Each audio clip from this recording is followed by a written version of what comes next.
Morar, é um jogo que ficou muito famoso entre 4 a 7 anos atrás. Ele não ficou muito famoso pela sua incrível jogabilidade e seus gráficos 4K, já que a jogabilidade era bem simples, já que era andar, pegar item e essas coisas, e seus gráficos não eram tudo aquilo, eram bem simples e toscos até. E ele também é muito curto, você consegue zerar ele em menos de 10 minutos. Então, o que fez ele ser famoso? Que simples, foi a ideia dele. E você pode ver que você não precisa ter um gráfico 4K com RTX para pelo menos agradar pessoas. É só ter uma incrível ideia e dedicar nessa ideia. Ficar enrolando para o vídeo ter pelo menos 10 minutos, vamos contar a história de Morai.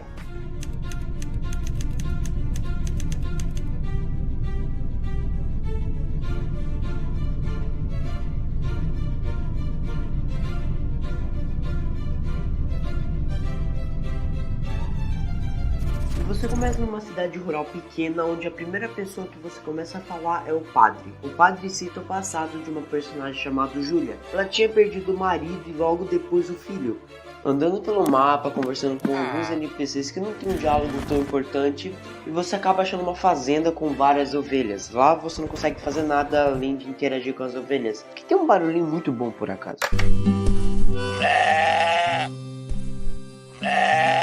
E ao lado dessa fazenda tem uma caverna, e ela já foi até citada pelo padre, eu até esqueci de falar isso. No lado de fora dessa caverna tem um lenhador que parece estar esperando por alguém. Conversando com o lenhador, ele fala que ele e o irmão dele, quando estavam pegando madeira, ouviram alguns gemidos dentro da caverna.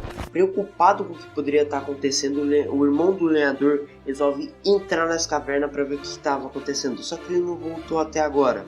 O lenhador, preocupado com o irmão dele, fala pra gente se a gente poderia entrar lá e procurar o irmão dele. A gente aceita, pega a lanterna que tá no lado do lenhador e entra na caverna.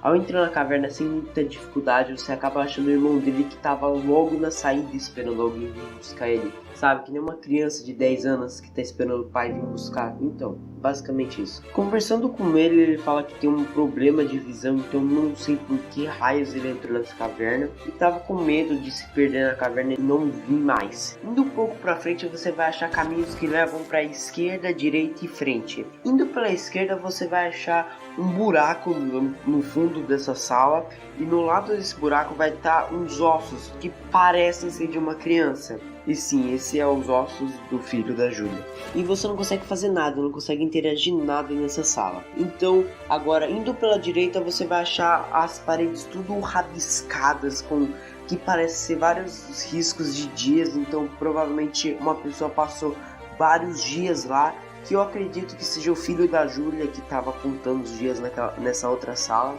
E no meio, assim, no fundo lá, você vai achar um livro em cima de um pedestal, podemos falar assim. Dentro desse livro vai estar alguns nomes que são provavelmente de outros jogadores. Eu acredito nessa minha teoria. Agora, indo pelo meio, você vai começar a andar. Vai demorar um pouco até para você chegar até alguma parte que seja interessante. E isso parece até um labirinto. Em um certo ponto dessa caminhada, você começa a ouvir os gemidos que os lenhadores estavam falando. E indo um pouquinho mais, você acha um cara ensanguentado com uma faca na mão.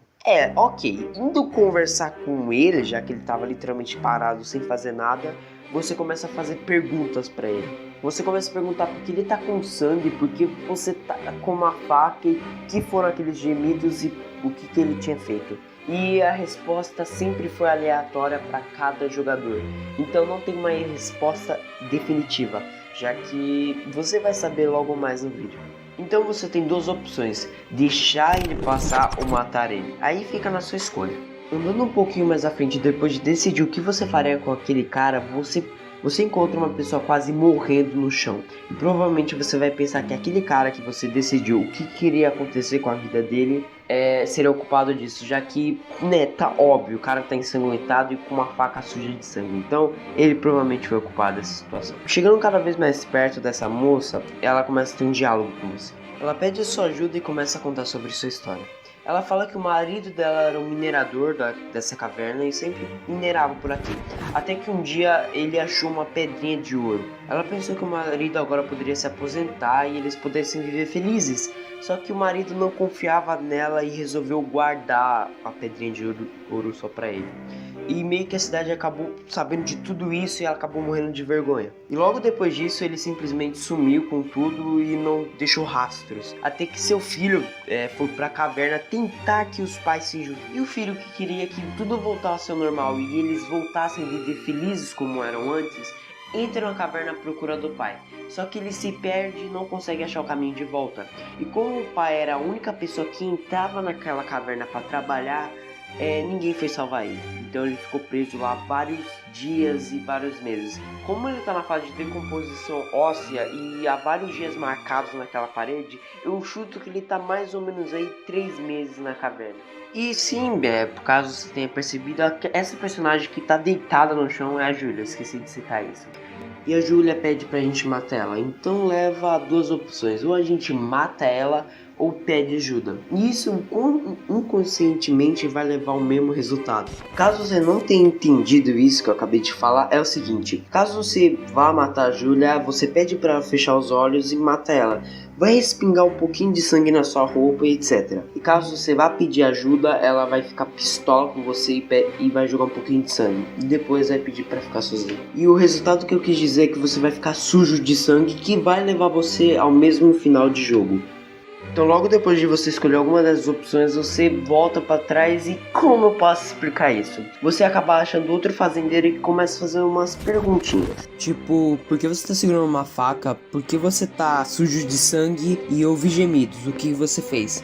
E isso se parece muito com as perguntas que a gente fez para aquele outro fazendeiro sujo de sangue. E se você perceber, aquilo é você, só que ao mesmo tempo não é você. É estranho, mas eu vou explicar. Esse outro fazendeiro que está na sua frente fazendo essas perguntas é basicamente um outro jogador. Só que ao mesmo tempo não é um jogador online, sim um NPC que está se tratando de outro jogador.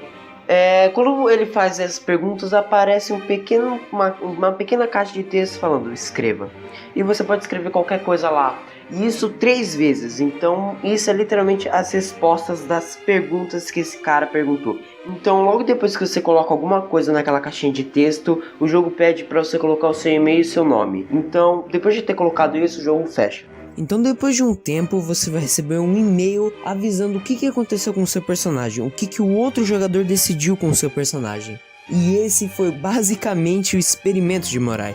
O experimento que Moraes quis trazer é o seguinte: como você julgaria alguém numa ação muito suspeita? Tipo o próprio jogo mesmo, que você acha um cara que tá literalmente todo ensanguentado e com uma faca. O que você pensaria na hora que esse cara acabou de cometer um assassinato? E esse cara pode ter realmente matado a Júlia, porque você tem a opção de matar a Júlia ou tentar salvar ela. Então você pode estar matando ou deixando passar um assassino, ou matando ou deixando passar um cara que só queria tentar chamar ajuda, entende? E você não sabe, você só vai saber quando você começar a ter um diálogo com essa pessoa. Isso vai depender muito da caixa de texto dessa pessoa, entende? É incrível a ideia que esse cara teve sobre o jogo. E esse foi um incrível experimento de Morai, mas vamos falar sobre algumas teorias que eu tava vendo quando eu tava fazendo esse roteiro, então para lá. Pesquisei sobre algumas teorias sobre Morai e eu achei uma bem interessante que às vezes faz sentido e às vezes não faz sentido com a ideia principal do jogo.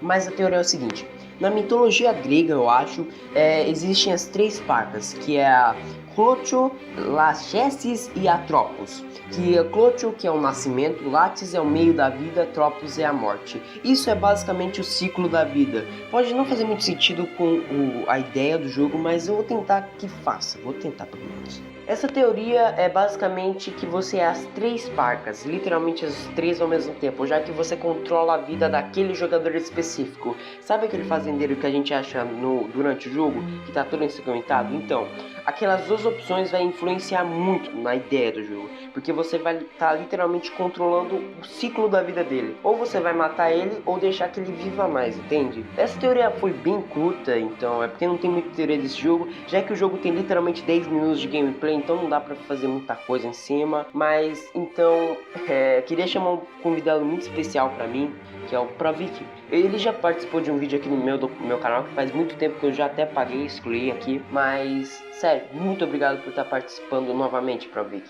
Então é isso, e vejo você no final do vídeo. Um jogo simples, com gráficos simples, mecânicas na maioria das vezes inovadoras, gameplay simples e uma história única. Isso é literalmente um conceito de um jogo indie. Enquanto empresas famosas demoram anos para fazer um jogo com o melhor gráfico possível, na tendência de ganhar bastante dinheiro com aquilo, um jogo indie é como o próprio nome já diz, indie. Uma pessoa normal que tem algum conhecimento com programação, tem uma ideia muito boa e decide usar seus conhecimentos para focar nessa ideia e postar na internet. E uma única pessoa pode fazer uma criação tão boa que pode ser reconhecida pelo mundo todo e deixar várias pessoas cativadas. E do mesmo jeito que uma pessoa pode fazer uma criação que pode cativar milhares de outras pessoas, uma única pessoa pode destruir.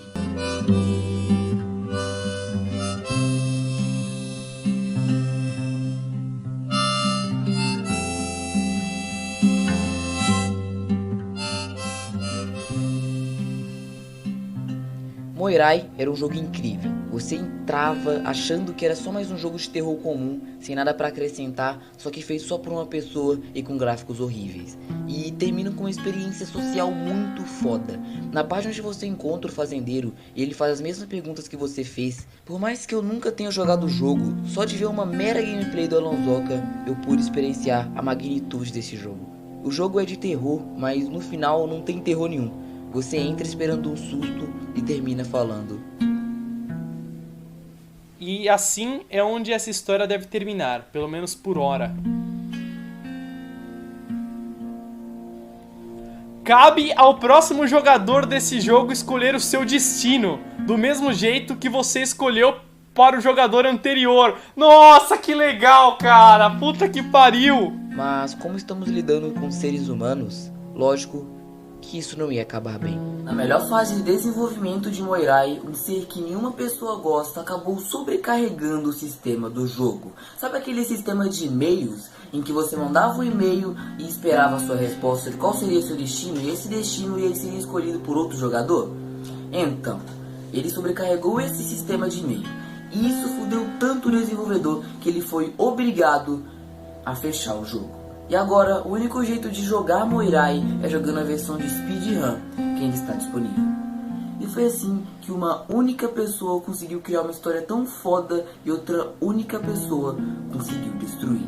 E do mesmo jeito que eu começo a minha participação nesse vídeo do Rô, eu a termino. Espero que vocês tenham gostado e me aguentado até aqui. Se o vídeo estiver com esse aviso, ou então com isso, significa duas coisas. Na verdade significa só uma coisa mesmo. O YouTube entende que eu sou criança, e como eu estou tentando trazer um novo estilo de vídeo pro meu canal, pelo menos, ele mostrando o rosto, né, eles podem meio que bugar as coisas. Então é isso, muito obrigado por assistir esse vídeo. Eu não sei se eu vou estar terminando, porque no spoiler que eu tomei do vídeo do Rô, ele não mostra ele terminando, mas enfim. Eu sou o Provic e nos vemos. Você não vai ver em lugar nenhum, né, que esse canal nem é meu. Não tem ideia.